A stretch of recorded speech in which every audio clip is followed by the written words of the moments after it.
com for Gruesome Gossip Horror Movie Talk Podcast. With more Gruesome Gossip, right after this.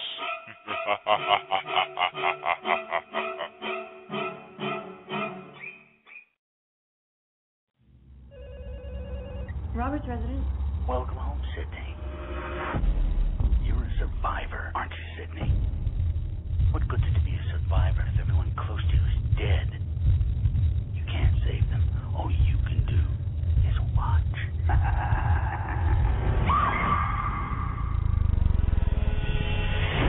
Modern audiences have become savvy to the rules of the originals. I mean, there are still rules, but the rules have changed. And the kill's gotta be, like, way more extreme. The unexpected is the new cliche. And virgins can die now. To be the new version, 2.0, the killer should be filming the murders. Yeah, it's the natural next step in cycle slasher innovation. Go ahead if you have the guts.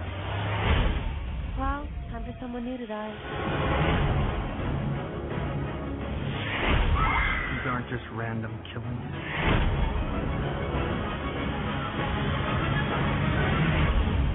There's something really scary about a guy with a knife who just snaps.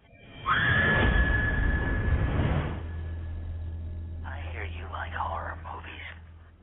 It's for you.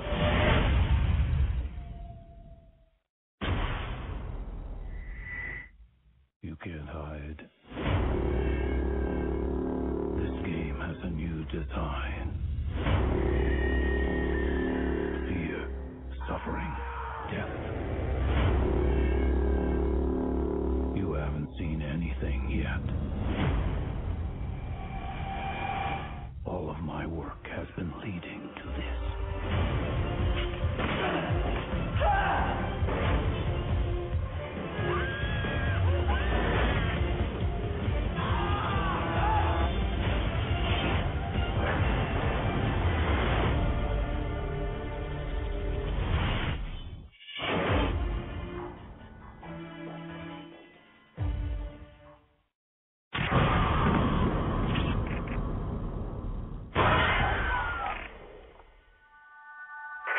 This is your room, Hunter. Hey, Jackal. Who is that? It's Aunt Katie. So weird. I totally thought we lost it. Somebody broke in and trashed the house. Christy thought it was a ghost. I know you guys are freaked out, okay? And I'm gonna take care of you guys.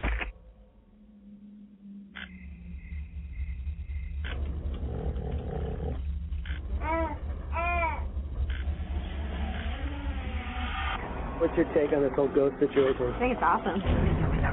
This is the freakiest thing that happened to me last night. This is the door closing by itself.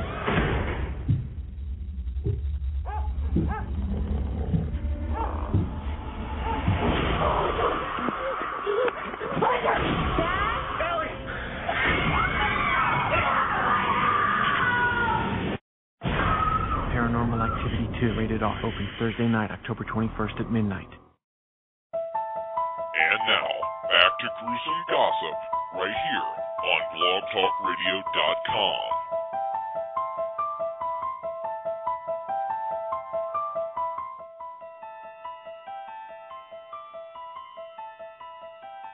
Alrighty, we are back here with more Gruesome Gossip Horror Movie Talk Podcast, right here on blogtalkradio.com. And something I forgot to play, I actually downloaded all her poems, and she said her favorite was Creatures of the Night. So we'll go ahead and take a listen to the audio version of that. The wind seems to violently blow as I see the shadows of the trees dancing in the moonlight. In the reflection of the pond, the moon seems to glow. The illumination of the moon seems very bright. Listen. Quiet. You can hear them sing. The creatures of the night singing their hideous song. The silence of the night, their voices sting. They sing their song in unison, as if to a choir they belong. The song they sing, you would think they are sad. But you must understand why they sing, trying to say in their existence they are glad. Creatures of the night, to your song forever cling. You make the darkness of the night seem alive, each of you singing in your own different way. Oh, the song of the night, of this, please, of me, never deprive. It's like I understand everything they say. I love these sounds as they echo in the air. Listening to them, I feel no fear or fright. My dear friends sound as if they haven't a care. For this I know, because I too am a creature of the night.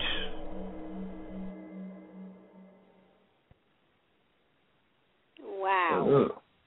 Well, that was odd. It was unique, though. Strange, unique, and, yeah, will scare you if you're a little kid. I was wondering if she was referring to Jeff Hardy's Creatures of the Night, but I don't think anyone on this podcast Different listening time to this for a has any different idea what I'm story. talking about. Okay, and So we have anyway, all her other poems on here as well, but you can go to her website and such and check those out because we don't have time to play them all. But moving on, Scream 4. Let's talk a little. I know we keep talking about it, but there's so much more updated information that comes out. Scream 4 actually debuts in theaters April 15th, 2011. Really looking forward to it. And remember last week, I believe, or one of the previous weeks on the show when we talked about the possibility of Scream doing another sequel? Mhm. We talked about, is 4 going to be the last one, or are they going to go on and on like Saw Trilogy? Remember talking a little bit about that? And we thought that they should stop, save its significance. Well, be it depending on how Scream 4 is. If it's okay, then don't make a sequel. If it's still plot holes in it that needs to be answered, then might as well go ahead and fix it.